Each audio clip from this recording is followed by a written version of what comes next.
your memory.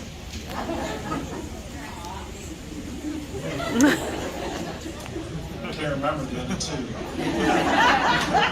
But fortunately, Taylor's here to guide us on this journey. So if we forget a story we lived, which happens, all we have to do is yell line, and she'll get us back on track. I need your help.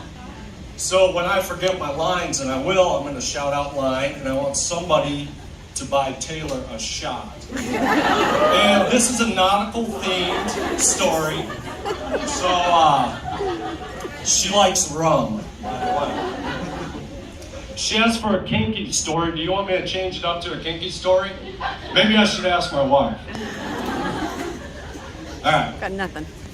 Without further ado, Ernest Hemingway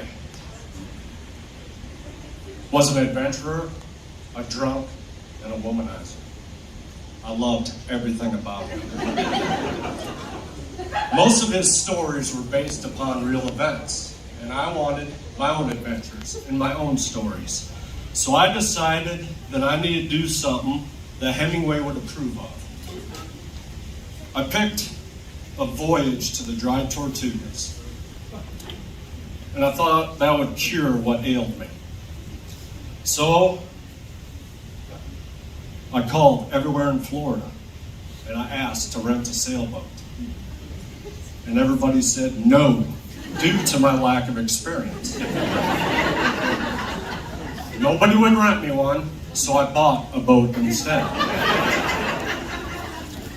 My wife Amy, my 13-year-old son Justice, 11-year-old son Colton, and 9-year-old daughter Dakota set sail in March of 2020.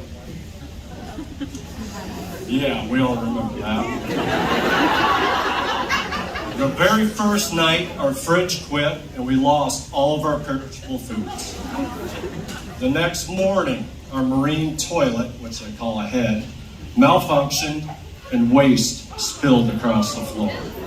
So I decided to continue, but then we got text messages from every marina, all the way through the Keys, all the way up the coast, and said, do not come because of COVID. The trip was over, but I decided we were going to the Tortugas, even if it killed somebody on my boat.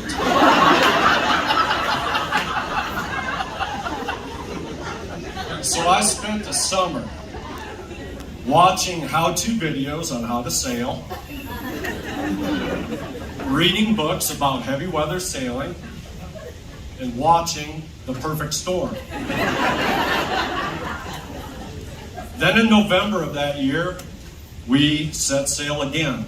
But instead of going along the coast and staying in calm waters and marinas, we decided to sail straight through.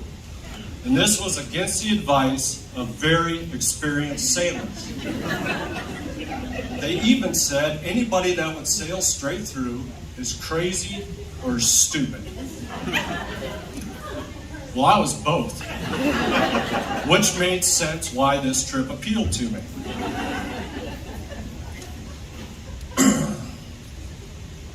About 15 minutes on the Gulf, the entire crew became seasick. Everybody on board was sick, except me.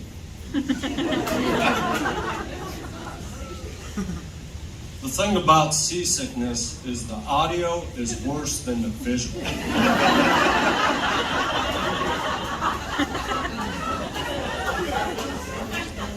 The violent heaving, the moans and the groans, and Amy cursing at me.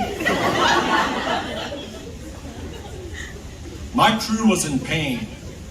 My crew was in agony. And all of this could mean just one thing. The adventure had begun.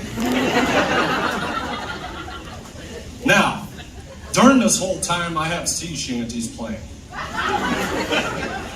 And when I do a sailing trip, we listen to sea shanties when we're in a vehicle on the way to the ocean, while we're on the ocean, and on the way home from the ocean. My family had all the words memorized by heart.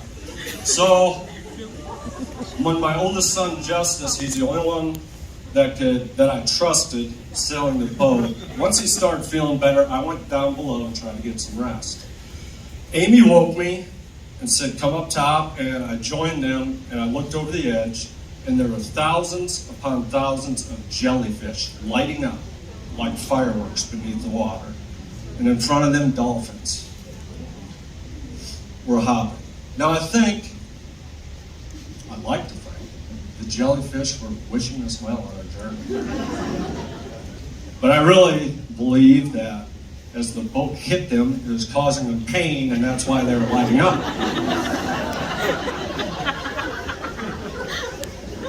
It was rough, it was miserable, and I couldn't sleep. The 24-hour trip that I estimated took 36. And we entered Tortugas Harbor when it was dark. And I had read a lot of things about entering Tortugas Harbor when it was dark. Everything I read had one thing that was consistent. It said, don't. We just about hit a channel marker head on, which could have been a deadly collision. But at that point in the trip, I did not care. I would have crashed that boat into the side of an ocean liner if it would have got me to bed quicker. The next morning, I awoke to the place where I envisioned spending romantic time with my wife. Enter my mother. My mom would take the kids to the fort, and that's when I would turn on the charm. But Poseidon said, not so fast, lover boy. And the harbor gave us no protection from the Greek god of the sea. The motion of the ocean would have made coitus less laborious.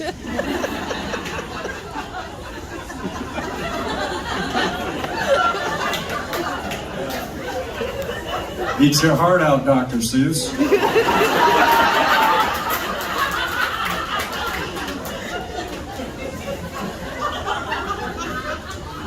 But I do think the essence of the romance would have been lost in the swell. Yep. It was nothing how I envisioned.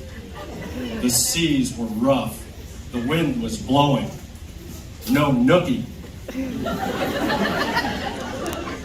We spent another day at the fort, and then we went to Loggerhead Key. What a bright idea that was, which was even further west. Just a little north of Cuba, if you're wondering where we're at. Where we took another ass kicking from the sea. I decided it was time to go home. So the next morning we set sail. Where we took another ass kicking. And I said, enough of this shit, we're gonna stay another day and drive Tortugas, where we did. My mom, Amy, and the kids went to the fort, and I stayed on the boat trying to get some sleep because I knew the rest of the trip was gonna be hell, and it was. Except the next morning we departed. The first 5 hours were the most magnificent sailing I had ever experienced in my life. The water was like glass. The wind, perfect speed coming from the perfect direction. Everything I had dreamed of was happening right then and there. It was such a touching moment. I thought about taking Amy down below and singing her a sea shanty. But she was in a good mood, and I didn't want to ruin the moment.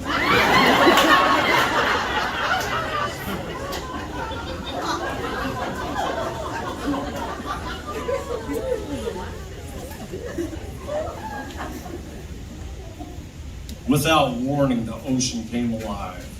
The winds grew, and the wind just screamed. Then the temperature plummeted. During the next couple nights, everybody was down below, and I was up top by myself. I had to hook my arm around a lifeline pole and shove my hand in my pocket to make a makeshift seatbelt. And it was the only thing keeping me from being tossed overboard. Because I had spent all my money already and I didn't want to buy a tether.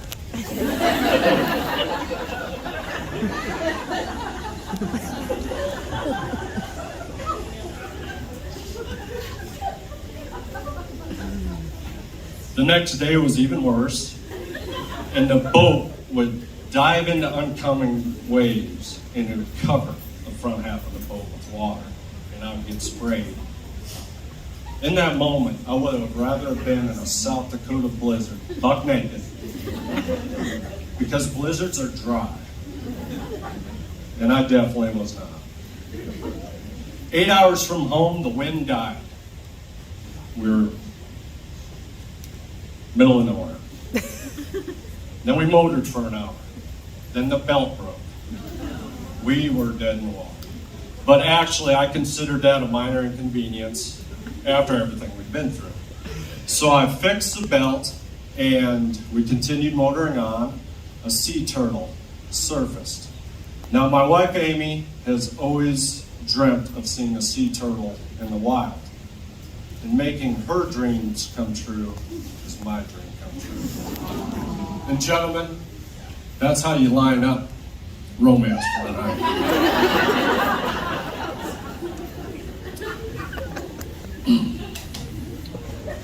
About 15 minutes from the dock, we ran out of fuel, which was impossible, according to my calculations. Well, easy now, I was right, because a later inspection found a fuel leak, which explained the oil slick that followed behind us the entire time. All right, that part was a joke. I didn't see an oil slick. I damn sure wouldn't admit it to you guys. We docked, and I approached my mother, and I said, "Did you think we were going to sink?" And without hesitation, she said yes. I thought the kids didn't hear me, but they did, and all of them said the same thing. Then the neighbor from next door came over. He was an experienced sailor. He had wonderful stories. He said, "How was it, Captain?" And I said, "It was rough." He said, "You know, when I saw you guys sailing away, I said to myself, there goes one crazy son of a bitch."